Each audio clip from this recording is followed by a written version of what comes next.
It's Antoinette, and this is my Sunday Soul Search number 4. And I'll get to that bit in the end. It's where I spend 5 to 10 minutes every Sunday evening just sharing with you my percolations of the week gone by. Now, I did have something else planned, but on Thursday, Jacinda Ardern's news about quitting ahead of the end of her term hit the broadsheets, and I just had to comment on it. So yes, you'll get my percolations about what I really was going to talk about next week. So burnout, I would like to say burnout is a bleep, because it is. I've probably had 2 burnouts in my career, and they were awful. They were awful. My first one was in my 20s, and I was maybe about 23, 24, and I was busy. I was one of the main youth workers at church. I was in the early years of my teaching career trying to prove myself, so working 6 or 7 days with kid contact time, trying to tick all the boxes for a promotion, and that just not really happening. I ticked the boxes, but they just didn't give it to me anyway because it was too soon. My mum, for those of you that know me well, suffered from schizophrenia. I became her main carer at the age of 18 as soon as I could sign off. So I was dealing with that and in and out of mental wards with her, trying to be her advocate, trying to understand this disease. My best friends at the time, so we were like a 3. I'd known one since I was 9, the other since I was 10, and the 3 of us have been firm friends almost since the first week of secondary school. They imploded, and I was somewhere in the middle trying to negotiate between the 2 of them. And for me at the time, they were my stability, so they were like family. And then I was having a broken heart as well. So it's the first time I'd properly fallen in love, and that just broke down awfully. So juggling all of that, and I just went bang.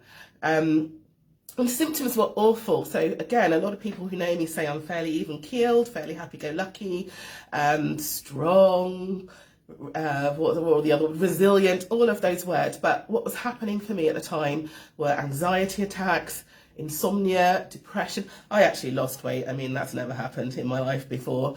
Lots of crying, uncontrollable public crying, again, not in my wheelhouse. So not me at all. And actually, that was me loving work. I loved my job. I was good at it. I'd even go so far as I was gifted at it.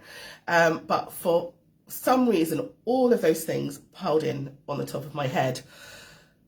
I'm one of those people, I don't know if you've heard of the 80-20 principle, the Pareto principle, the 80-20 breakdown, where, you know, whatever's happening, 20% of the people do 80% of the things, 20% of the people carry 80% of the load, 20% of a congregation will be the doers while 80% will be the receivers.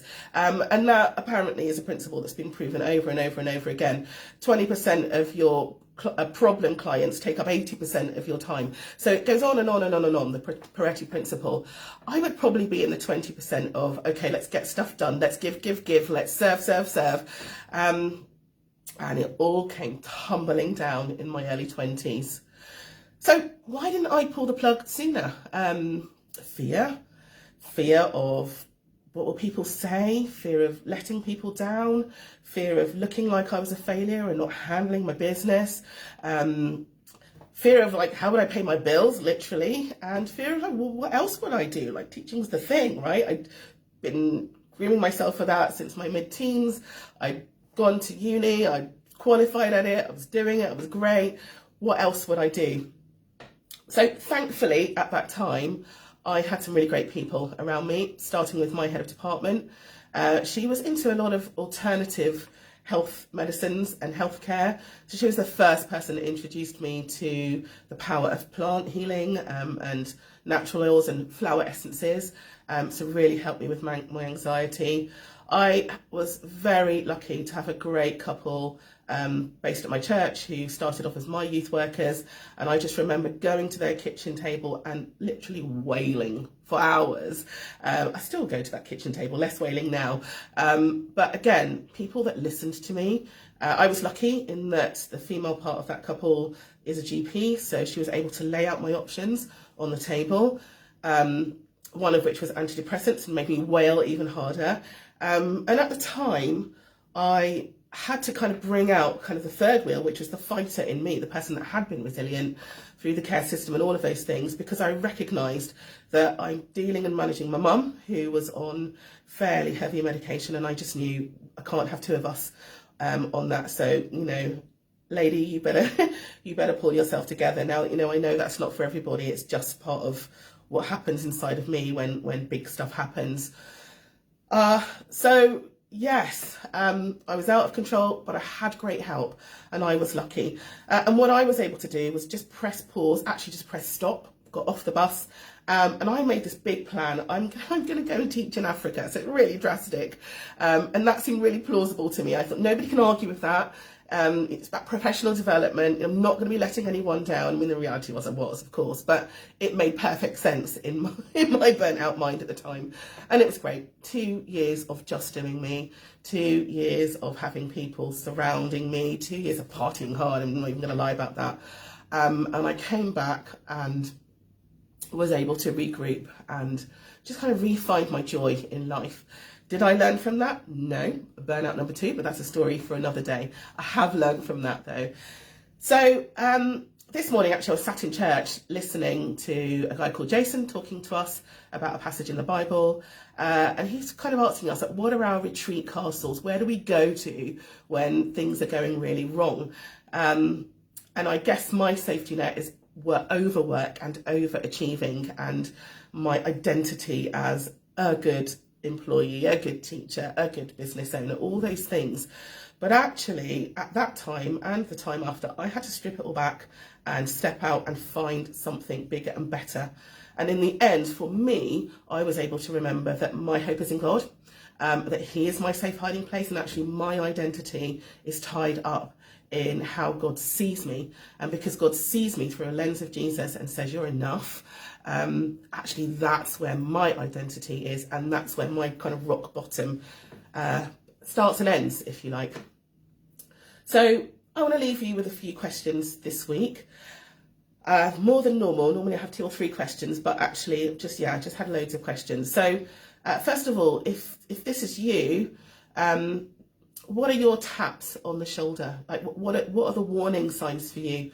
One of mine was coming to from one of these sort of blackouts and having a line of kids, one of my favourite classes actually, they worked really hard for me, lined up against the wall with me shouting. I mean, I can count on 2 hands how many times I shouted in a 15-year teaching career, and usually it was when somebody was about to do something dangerous. So what are the taps on the shoulder? What's unusual for you? Hi Maureen, thank you so much. Who's in your corner? Who are your people? Who's there for you? As I said, I was lucky. I had a great boss and great support that looked like family. And if there's no one in your corner, or even if there is, what help do you need to ask for? Which can be very difficult when you're in that space. But is it medical intervention? Is it time out, time off? Is it a shoulder to cry on? Is it, other career advice or whatever? Where are you over giving, or where are you over receiving? Are you part of the 20 or part of the 80? Because if you are over giving, let me tell you, from the pot to the kettle, stop right now. Well, it's not going to crumble if you just pull back and be a receiver, more of a receiver. But if you are over receiving, at whose expense and whose cost? Like, stop, y'all, stop. And think about how you can put back into the pot. And then lastly, beyond doing, what is your identity in? Beyond doing, what is your identity in? Because the doing is going to crumble, the doing is going to change, and at some point you've got to get beyond that. You have got to be enough. That's all for this week. I hope that burnout isn't on your horizon.